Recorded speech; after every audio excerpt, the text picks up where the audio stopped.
Akala ninyo ay napaka-espesyal ninyo. Nahamak na mas magaling kayo kaysa sa akin. Ilang taon ninyo akong hinabol. Bueno, tapos na yan. Ngayon ang araw na malalaman ng mundo na hindi ako taong pwedeng paglaruan. Mundo, kumanda ka. Tama na yan. Kasama ka sa amin.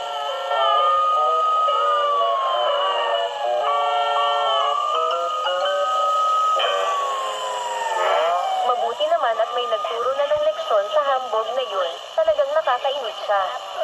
Dahil yan sa salamin, sabi ni Kevin, ang lahat ng taong nakasalamin ay mga walang kwenta at miserable. Mga taong hindi karapat-dapat sa regalo ng buhay dahil sa mga depektong nagpapahina sa kanilang lahi. Kay kakaibang bahagi ng lipunan ang kinikimkiman ng ganoon kalinaw na pagkamuli.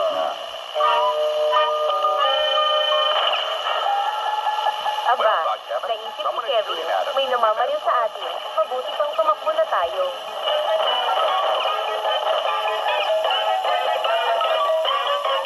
Pwede kang tumakbo, Spencer, pero hindi ka pwedeng magtago habang buhay.